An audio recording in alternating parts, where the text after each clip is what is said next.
Good morning, everyone. It's so good to be here this morning. Another Self Care Tuesday, another opportunity to talk about purpose. Welcome to another Leading with Light.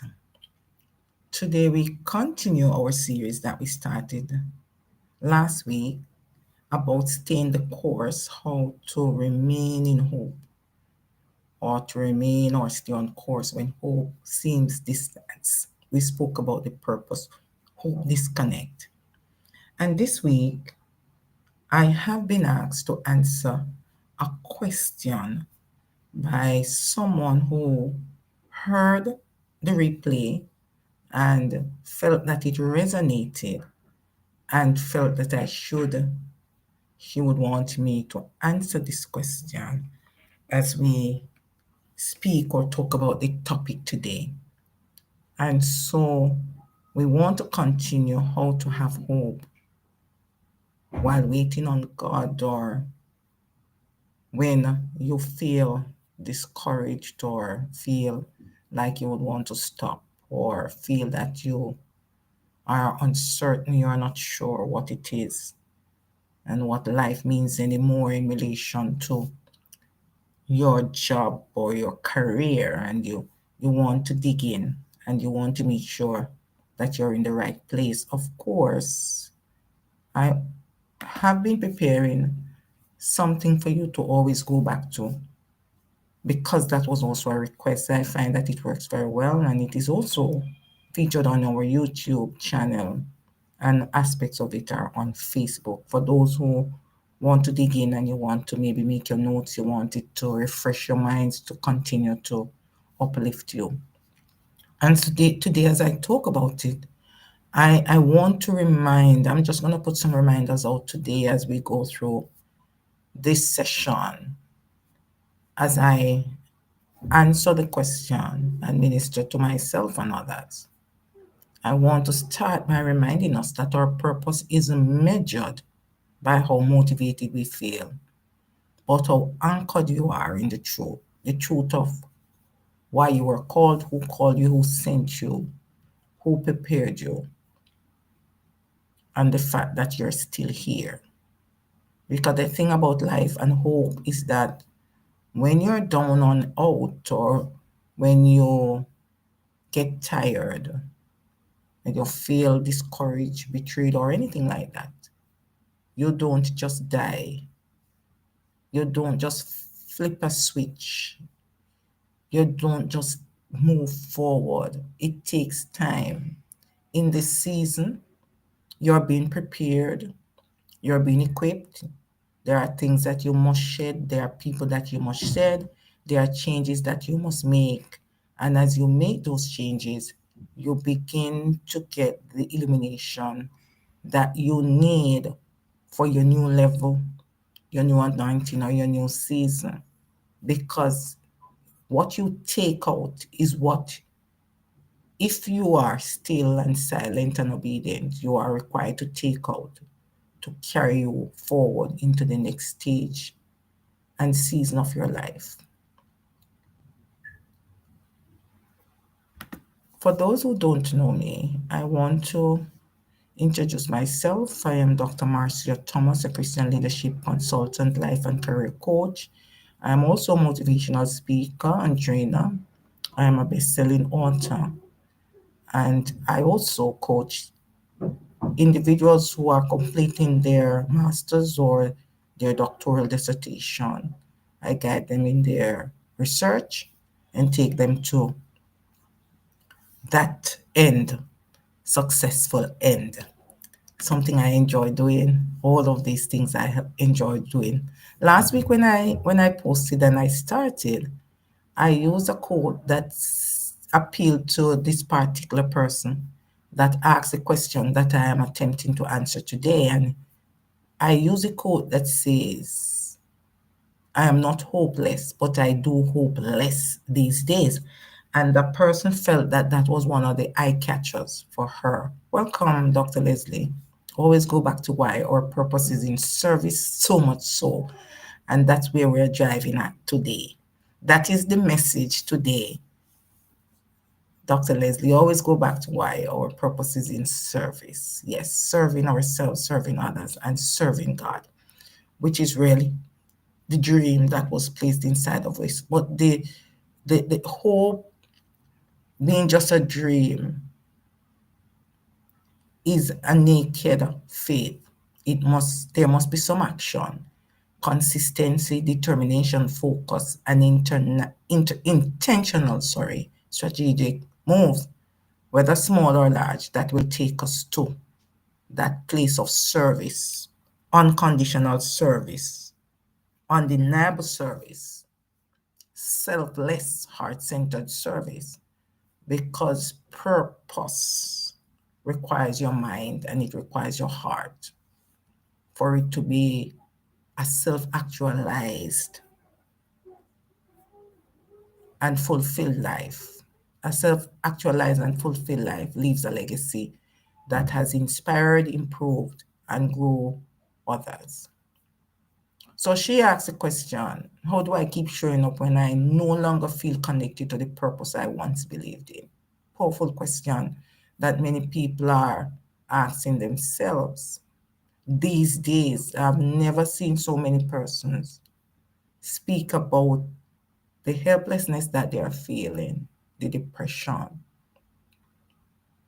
and the need that they are feeling to do something that resonates with their heart, because something that gives them joy and fulfillment while profiting.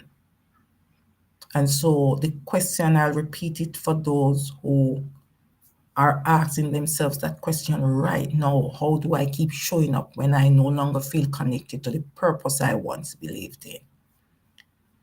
And I say, first of all, as I said last week, even purposeful people can lose sight of hope.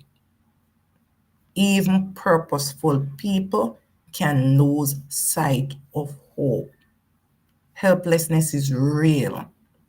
Depression is real. Regret is real.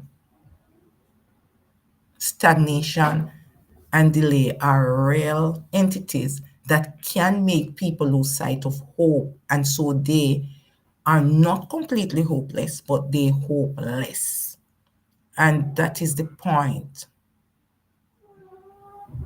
And so your pause, this disconnect that you're no longer feeling to your purpose, what you once believe in, can be that you're in a transforming season, a change season, a growing season, an awareness season of what truly matters and where your heart is resting and leaning. Because last week, as I said, you might find yourself throughout your life constantly solving problems and getting joy and fulfillment from solving those default problems because they are not a part of your roles or your responsibility. It is a part of your natural gifting. So people in all areas of your life come to you for answers in these particular ways, constantly, consistently, and you are able to solve those problems. If that is where you're resting, it means that that is what you were created to solve. Those are the problems. And this is why you exist. You now must make the connect between each. And so that disconnect to the purpose that you once believed in may not have been your purpose, but a belief generated because of your circumstances, because of the voices from family and friends, because of the context of the comfort and productivity illusion, and also because you wanted to please others really, and it seemed at the time to have resonated with you. You do very well, as I said, because you can be excellent and exceptional at your role, but you're still not resting in your purpose. So because of your gifts and your talents, you can juggle roles very well and excel because you put your heart into what you're doing. You genuinely serve people. You sincerely believe as a core value that you must show up at your best unapologetically. You must be honest. You must have integrity. You must have ethics. And nothing is wrong with that, because when you find your purpose, when you press into your purpose, when you understand your purpose, there is this full integration that makes you feel free. There is the freedom that you feel, the elevation that comes from this heart satisfaction that money cannot measure. Okay, we cannot grow our current service based on our level of awareness. Very good, Dr. Leslie, you're quite correct. And I believe it's okay to grow into new ways to serve. Yes. Find the way that, I would not say find another way that makes you happy, but find the way that makes you happy. Find that way that makes you happy. And when you find it, trust the vision that God has given you, the prompting that He has placed on your heart.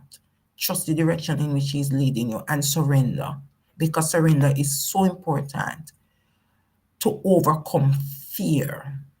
You surrender to tomorrow. You surrender to the faith and the hope and the vision. You surrender to the processor. You surrender to the process, and you surrender to the processing. Very, very important. And it takes time. All right. So what is the weight that you carry? Because this person is a Christian leader or career professional. So as a Christian leader and career professional, you carry the weight of influence, of responsibility and impact. How well do you carry it is what is important. I know that as leaders, sometimes the standards and the guidelines and policies that govern our profession or career are sometimes unrealistic and out of joint. And sometimes those that are extremely realistic and practical are not solving the problems that they are created to solve, because you are not given room to test yourself to see what you produce, and you're not even given the room to make those adjustments in the community you serve, because you sometimes are given basket to carry water, and those who are above you are disconnected from the reality on the ground. And so the suggestions and strategies that they are giving you are not working, and they are not listening to what is real, because they are like robots. They are given these mandates and they pass them down. So they do not think for themselves. They are not able to argue with practical facts and with documentation and data. And they tout data-driven results and profits and performance, but they are not able to make that connect to get the results by using the methods that work and resonate with the community and the people that you serve. And that can be very frustrating. And so when there is a disconnect in relation to what your influence really should be, what your responsibilities are, because every second something else is added to your job description, especially when there's a downsizing, or a layoff. And the impact that you want to make can sometimes be very confused and sometimes can be very discouraging. And once that happens, you lose your sense of purpose. And that sense of purpose collides with seasons of delay, doubt, disappointment, frustration.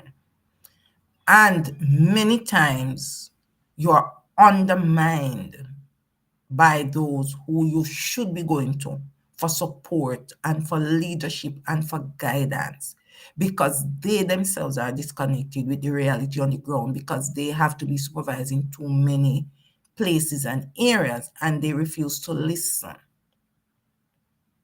And so to get the performance index consistent and standard, to compete instead of collaborating in their fear of influence, where there is profits in relation to promotions and bonuses, you are left in the deep blue sea. And sometimes when you are brave and courageous enough to serve those who you are called to serve in the way that best serves their needs for the collective, the credit, even though they stood against you, they take the credit from themselves for themselves.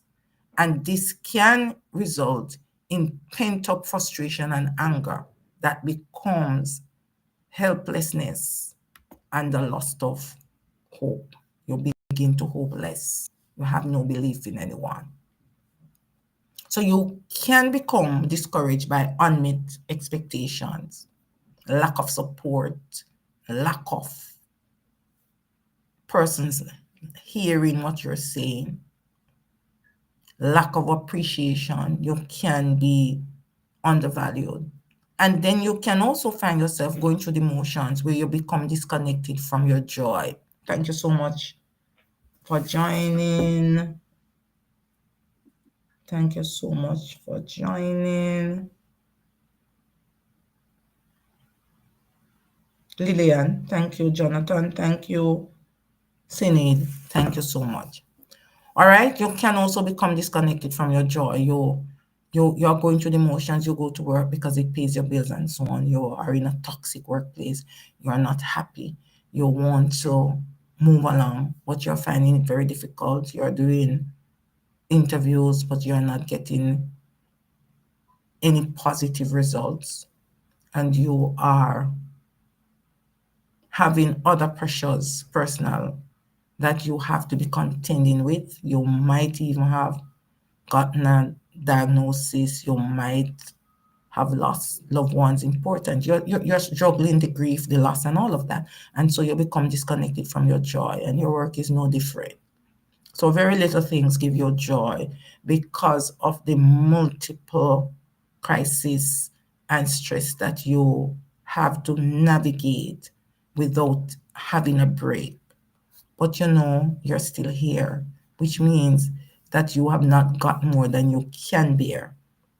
You might also be derailed by the pressure to perform. So you're doing what is required, and there are some unreasonable deadlines that you're being given, and you're pushed to the till. You don't have a life. You're missing your doctor's appointments. You're missing quality time with your family and important celebrations because you have this pressure to perform, and also the unrealistic demands that are being placed on you and your team. And sometimes this can make you hopeless. This can make you become disconnected from your joy, and you get discouraged when you aren't able to meet those expectations, because the reality is 10 men could not do what you are required to do and meet the deadline and the expectations, because sometimes they are that unreasonable. And then you feel drained also. You keep pouring out without anyone pouring into you. You keep serving others. There's no one to serve you. When you feel demotivated, you are expected to motivate, and there's no one to motivate you. You are like you are just like a captain out there that are all things to all men, and no one is out there for you. That's the reality of the question of feeling disconnected from your purpose. I call that the purpose hope disconnect. And it happens because of these things: the unmet expectations, your disconnection from joy, the pressure to perform, and pouring out are pouring into others without being poured into. So there's very little support for you. The support is always directed to those on your team, and you're expected to be the energy bunny. You're expected to be the superhuman deliverer, and there's none to deliver you. In fact, there are some persons who say, when you applied for the job, you had suggested that you would be all things to all men, you would be great and inspiring. And so that is the expectation as you move forward. And these are persons very often who are supposed to be the ones with the expertise and the technical skills to carry you, to assist you, to support you, to equip you, and also to grow you and inspire you and impact you for you to do your job very comfortably and well. but they themselves misunderstand because they have gotten a different type of role model and leadership as they transition through their career. And now when they're getting to that point, how they were served is how they feel they are to serve, despite how it made them feel unappreciated, undervalued, and so on. And so the world, as we know, because they measure performance, popularity, productivity, followership, and so on, and applause and performance, and the profit margins, they can drilling down into you in ways that make you become disillusioned, disconnected, and very disgruntled also. I want to give you a reminder though, and the reminder is that purpose is a process, not a performance. And so God doesn't call us to perform, He calls us to be faithful, even in the fog. And that is why last week I emphasized faithfulness over feelings. You need to persevere so that when you have done the will of God, you will receive what He has promised. Yes, very much so, Dr. Leslie, and all of us feel that fear sometimes. I appreciate your discussing because these emotions come from fear. And fears are real because life is real. Life is not static, it is dynamic. And fears are really real. And these are igniters that something is also wrong. And so, as I emphasize faithfulness over feelings, when those fears come upon us, we must be honest with ourselves and we must be grateful for how far we have come. Very much so. Think gratitude. I think I want to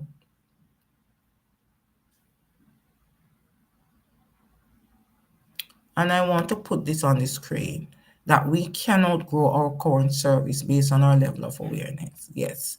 And that awareness can drive us into and press us into our purpose. Thank you so much for those very good thoughts and thinking gratitude. So when we talk about faithfulness over feelings, I already said it that we need to persevere so that when we have done the will of God, you will receive what He has promised. So we can't lose hope. We can't, fear must not live in us.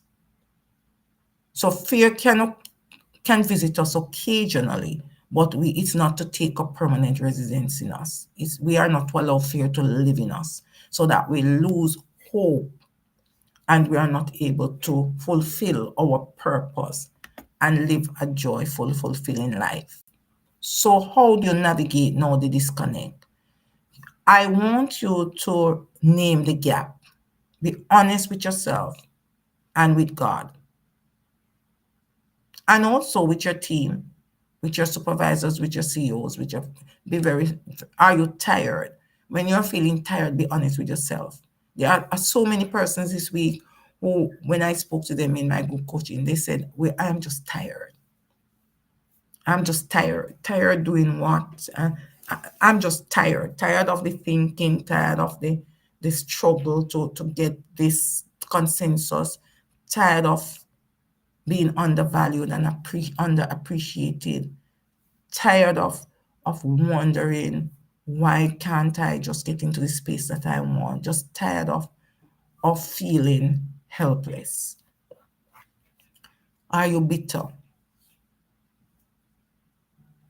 If you are, then you have to be honest with yourself. Start at the point of where you began to have reason in your mind to be bitter.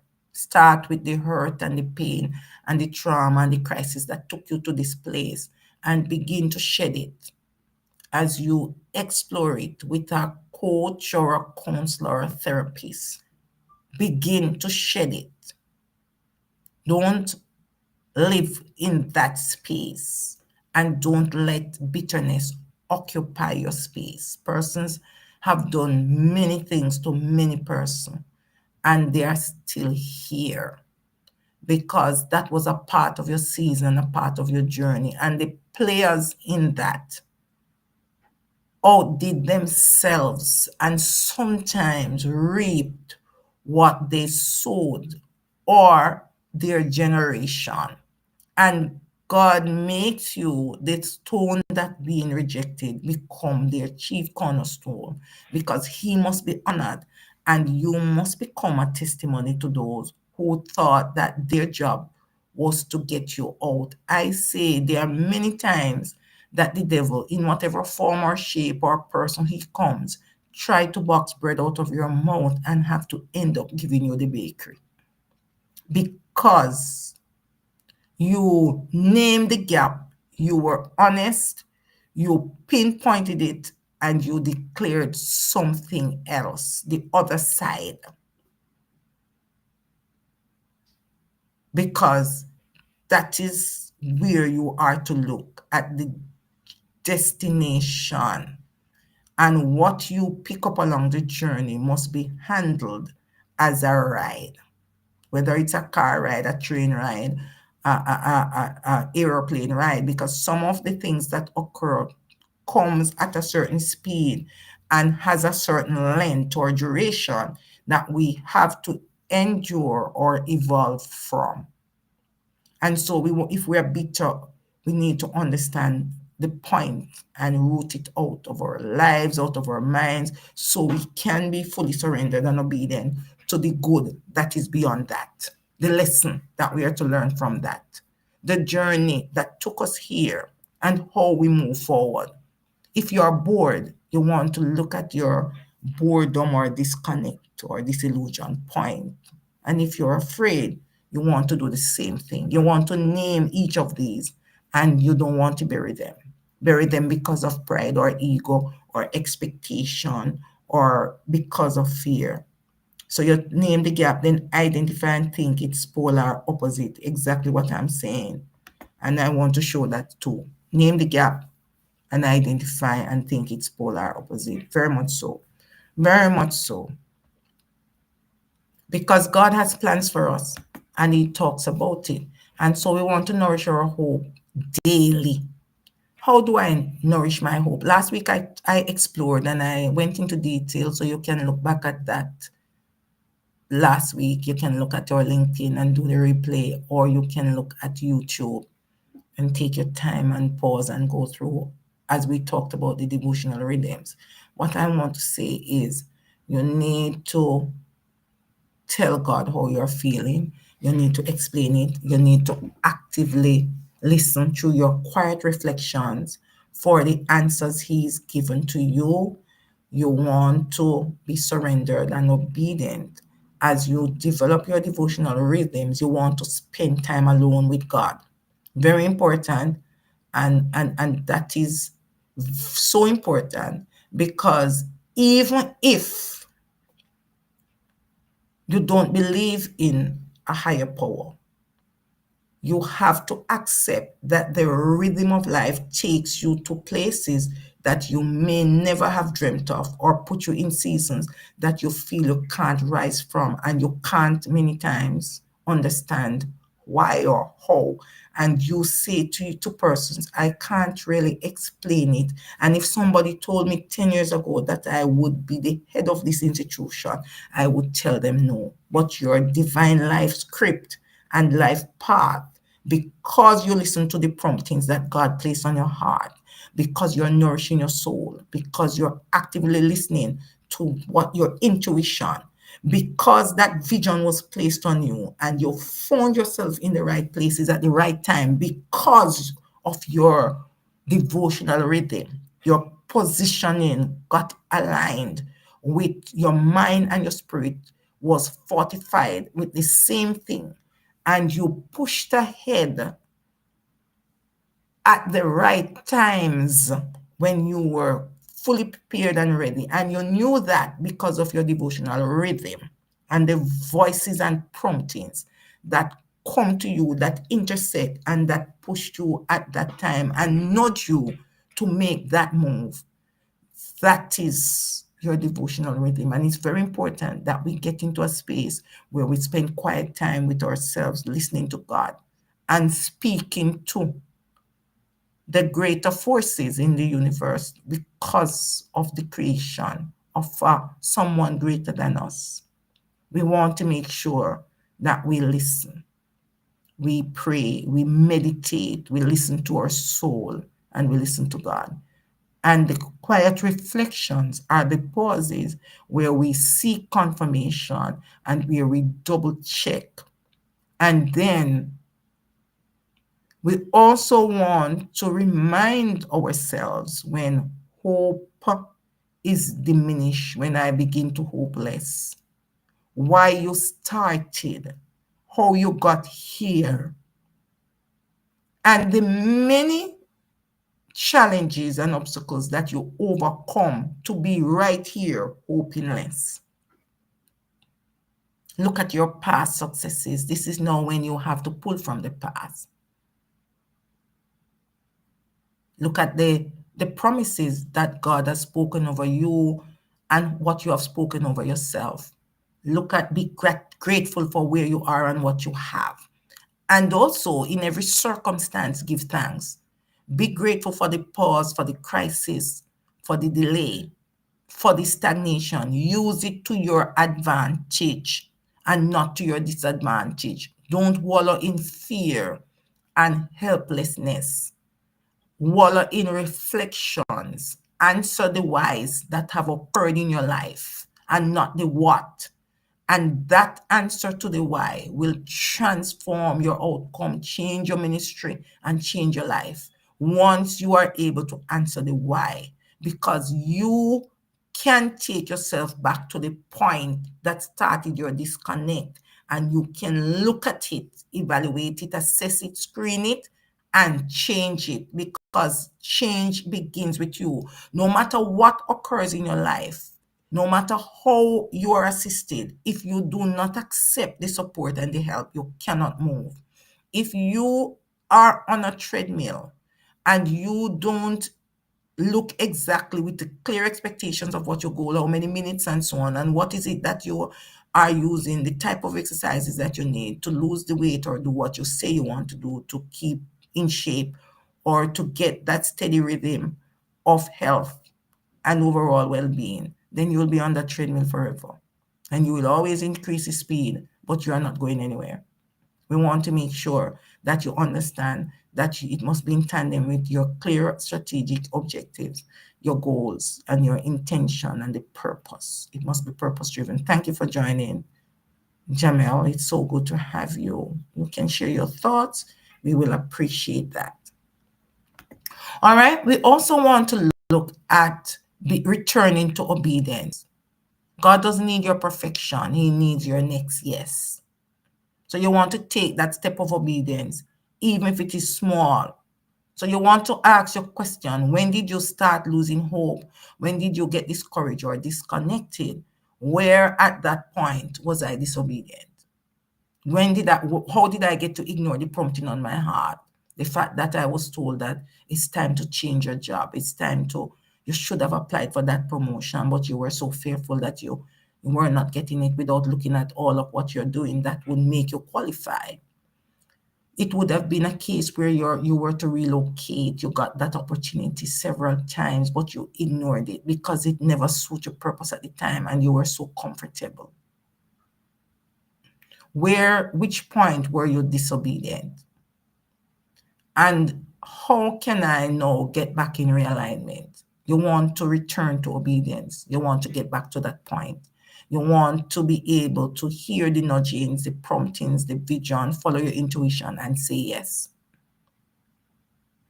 And that's important because so many of us are at the disobedient point. We keep fasting, we keep praying, we keep talking to people, we keep reaching out, but there seems to be just closed doors. It's because you're at your disobedient peak. No matter what you get, you will not appreciate, you will not reach for it because you're paralyzed by fear or self-doubt or the voices of persons. It might displease so many persons in your life that are pleasing themselves, or you might just feel that you're venturing out into something that is too large for you. You don't feel worthy of what you want to reach for when God has already sealed it, pre-designed it, and pre-approved it, and it's just waiting on your obedience, which is really your yes. You want to anchor now in your community also. You don't want to lead alone and you don't want to move alone. So you have to Dr. Liz, you have made a good point. Keep your friends close and your enemies closer. And fear is really our greatest enemy. Fear. Fear. Powerful.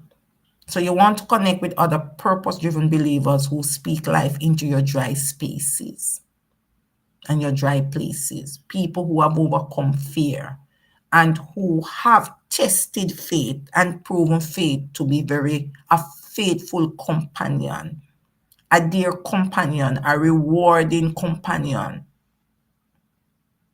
a steady and sure rewarder of those who diligently seek him. Because without faith, it is impossible to please God. Because if you come to him and you make a request, you must believe that he is, and that he's a reward of those who diligently seek him. Guess what? Before you call, he also answers. And while you're yet speaking, he hears when you walk in obedience. Because he says, if you are faithful and obedient, you shall eat the fruit of the land. Sometimes we are obedient, but we lack faith. And sometimes we have faith, but it is on our terms. We are not obedient. Those have to work together. And we can connect with persons who pull us into the obedience path, pull us right back, return us to obedience, return us to nourishing our soul, guide us on how to listen and hear God's voice, and help us to identify the gap and think the polar opposite. And that is very important. That is very important because emotions and fears are real, and faith is also real. The same amount of energy it takes us to delve in fear is the same amount of energy it takes to have faith. So we must choose which of those we want. And there are persons who have gone through this marathon of getting back hope after they became a little disconnected. We look at Joseph and all of what he went through. We looked at Daniel. We want to look at Esther. We want to look at Deborah. We also can look at Elijah and Jonah and those persons who fear paralyzed, who lost hope because they felt that their lives were at risk, their comfort zone would have been disturbed, and so on. We want to be very sure about that.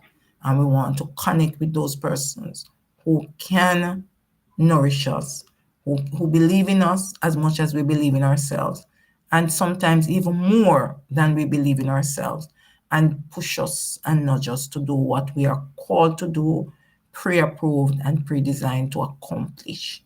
And that is what we call our purpose. All right, so I want you to think about this as I wind down. You are not disqualified because you're discouraged.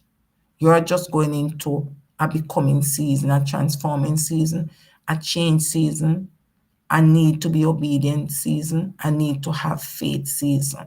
This pause, this stagnancy, this delay is to nudge you out because God reminds us, I know the plans I have for you. It's really to not to harm you, it's to prosper you and to give you an expected end. So what is the desire I have? What is the constant prompting on my heart? What is the vision that I'm having, even though I'm now feeling disconnect from my purpose and I am hoping less? What keeps in that period of desolation, in that wilderness season, in that dry season, what keeps coming up in front of me? What is the vision I'm seeing? What is the prompting? Where am I being taken? Am I being taken up or outward? Am I asked to make a change? Am I asked to actually separate from persons? Am I asked to shed things that are not serving me? Am I being forced? Is my back being put against a wall where I understand how important it is for me to belong to myself and understand the direction I want to take and shake those things that no longer serve me? Is that where I am now resting? Because losing hope or hoping less or becoming discouraged does not disqualify you from your purpose. Your purpose is still valid. God is still present, and hope may feel distant, but he's not. He is having you in a classroom. What are the lessons you are learning? What do you need to change? Are you willing to make the changes that you are being called upon to make, that are being forced upon you? Are you now willing to accept the things that you cannot change? Are you ready to go in a different direction? Are you ready to lead with light? Is your will and your mind, which is your body and soul, are they getting in alignment? Are you hearing what you want to hear, or are you listening for what you are being told? And how are you responding to those promptings and those nudging in this dry season when you have nothing or no one but yourself and God and your circumstance? Are you actually seeing the illumination of what it is that is your next step? Or are you forcing those answers away because of the expectations that you have and what you think you want, instead of focusing on what you need and who you are and how you're being prepared and what you're being prepared for, which is the sum total of your why? Because if that's not happening, then you're gonna find yourself becoming bedmates with disappointment, discouragement, with fear. And then you are going to have the mistaken identity that makes you feel that you are being forgotten. But again, I remind you, you are not behind, you are not competing, you are in your pause and you are becoming season, because God knows the plans He has for you. And the plans that you have for yourself are not the ideal. They will not add value, they will not grow you, they will not inspire you, they will not impact you. Neither will it impact others or cause you to serve others, to change lives, outcomes, and circumstances. But that is the default plan. If you go back into the transitory, if you name the gap, and if you actually nourish your soul, you will see the ways that you have naturally, joyfully helped persons that were not a part of your immediate role or responsibilities. And you will lean into that and begin to explore that in a more wholesome way and make decisions based on that. Those natural things that you're still doing, even in your winter season, your dry season, and the season of you hoping less. You are still called on to do those natural, joyful, self-fulfilling things, and you'll find yourself doing them, but you are not focusing on them. Focus on your why and not your what. What gives you joy, what you're good at, and how you're using those to serve, and who are you serving, and how can you profit from it too. Because sometimes persons don't want you to do these things free for them. And that's why they call on you, because they realize your unique gifts and talents. But you are ignoring that. You are not embracing it. And for that reason, you find yourself hoping less and less when you should be faithful more and more, moving forward, forging ahead, and understanding and setting the pace for joyful, profitable service. And so the key takeaways for me today for you is that purpose is a path, not a performance. And you really don't have to figure it out at all at once. You need to take your small steps. You need to nourish your soul, your meditation, your devotional rhythms. You need to name the gap. You need to get back to your point of disobedience, and you need to return to obedience. You need to walk in that obedience, because delay is not denial. And resilience requires a rhythm, your daily soul nourishment. And you also want to remember that you're not alone. You're a part of a community. And that community is to serve you. So what is your leadership challenge this week? Ask yourself, where's my obedience point? When did I stop being obedient? And identify the area where you've grown weary or disconnected from your purpose, because that is identifying the gap. You also want to take the bold step to re-engage, whether it is a prayer session or period, a conversation, or a journal entry, or simply scheduling a soul sync session with me. Remember, staying the course doesn't always look like progress, but it is still obedience. And that's very important. You want to also take the next step. If the conversation resonated with you, I invite you to take the next step book a soul sync strategy session with me. And so we'll work together to reconnect that purpose that still lives in you and realign your leadership and your calling in life for sustainable impact in 2025 and beyond. Listen for his whisper within via your intuition. Thank you, Dr. Leslie. Another powerful point that fits so well in the ending here. So I will guide you to listen for the whisper within via your intuition through that session. All right, so we want to, if you're not quite ready for that soul sync session, which is really a strategy session that is not, you don't pay, it's free, it's just a consultation, it is a niche to see how well we fit and what is it that you really want to do at this point. You can also be guided on some steps that you need to take, cursory steps. And you can also we can also make recommendations as to how you can start being free, because I use what I call a free model. I might be a little delayed today in how I'm speaking and so on because I'm not feeling well. But I have come to the end very successfully despite being unwell. And so if you're not quite ready, you can start by doing your quick purpose alignment audit or your purpose assessment, self-assessment audit. There are several ones. The link is on my profile. I want to say thank you to all those who took the time out and who will be looking at the replay. May your Tuesday be peaceful, intentional, and purposeful. And I want to say have a great week. Use the power of hope.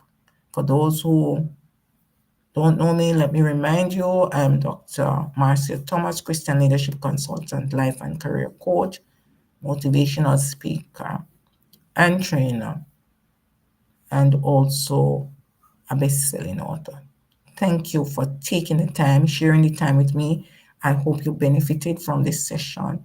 I hope you are able to pull back your connection, and I hope I did justice to your answer. I'm going to invite persons throughout the course of the week to pull your answers, pour them here, and I will try to answer as best as I can from my experience, my expertise, and from my research. God bless you. Have a great day, everyone. Thank you, everyone who joined. Dr. Leslie, Jamiel, Lillian. I'm going back into my thing here. Sid. All right. So I see you all. And Franklin, thank you so much for joining. Share the session with others who may have missed that you think can benefit. And again, have